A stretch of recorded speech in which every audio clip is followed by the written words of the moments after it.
Aarn Tate, and I'm the designer of the Aarn Packs. And why Aarn Packs? When you put a normal backpack on your back, you're forced to lean forward because the centre of gravity of the load is behind your body.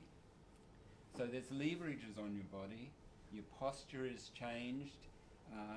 When you do up the hip belt and shoulder straps, your movement is restricted, and unless the pack shapes perfectly to your body, there'll be pressure points produced.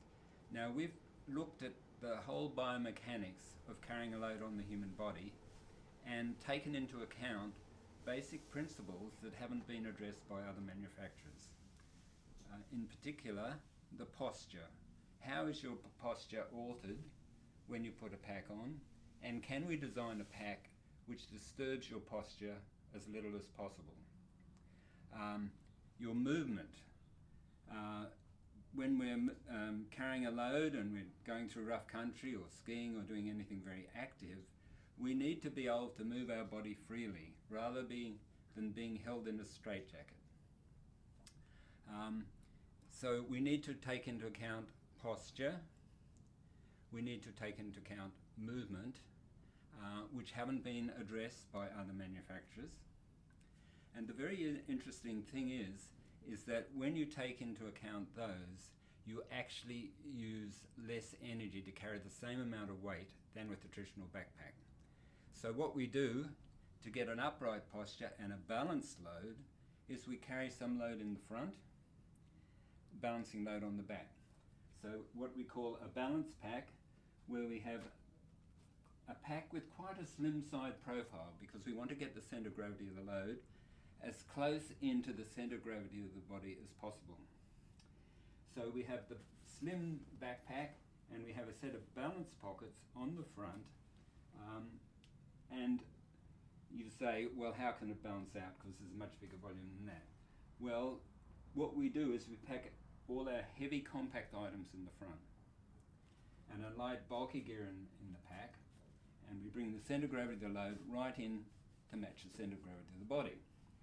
So that means we stand upright in a balanced way with the same sort of balance we've got as we do without a pack on, without any load on. Another interesting thing about having a balanced load is you're much more agile, because just imagine you've got a heavy pack around on the back of your on your back. When you move, it's like there's a lot of inertia there because the centre of gravity of the load is quite different from the centre of gravity of the body. So when you balance the load front and back, the load is centred around your own centre of gravity. So say you're skiing, and you're skiing down the slope and you've got a backpack on. You're ski touring with quite a big load, and you do a turn, and the momentum of that weight behind you wants to continue moving. So you basically have to relearn your balance when you put a pack on when you're skiing. But this system, the centre of gravity of the load is centred around the centre of gravity of your body, so your movement is much more agile and much more natural. But the other thing is that we want to be able to move our body without the harness restricting our movements. So we need to link everything together so that we can move freely, but the load remains very stable. And the interesting thing is that if you put systems in the pack which allow you to move freely, the pack becomes more stable. So imagine you've got a big backpack on and the harnesses, the shoulder straps are sewn in, the hip belt sewn in, and you try and do a big move. Say you're having to step up over a log, or say you're reaching up to something high when you're climbing. You reach a point where there's resistance from the whole harness system, and either something has to give, the shoulder strap might have to slide over your shoulders, or the hip belt might have to rub against you, or the whole load has to shift. So we build into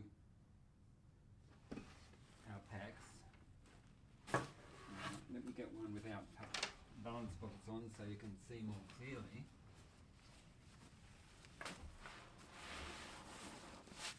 The shoulder straps are actually interlinked.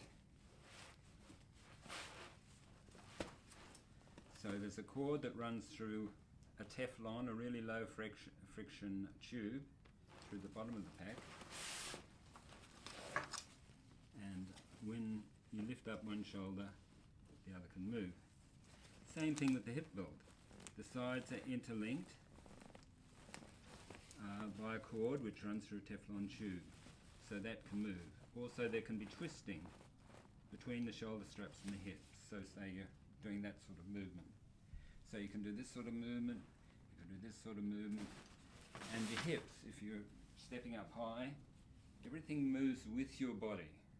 So it very much feels like a part of your body, rather than a sort of solid object sort of resisting your body movement.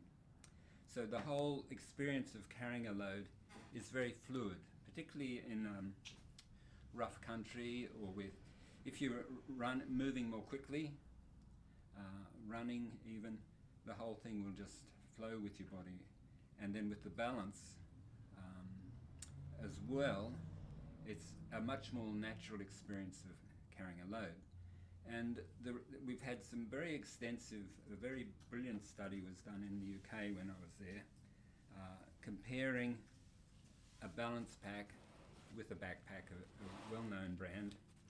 Same amount of weight. This was done in a sports science lab, and the whole study lasted a year. And they found that a balanced pack used much less energy to carry the same amount of weight. And the harder you were working, for example, if you're running or if you're climbing up high, up a steep slope, the greater the difference in energy needed to carry the same amount of weight between a backpack and a balance pack. They found that the person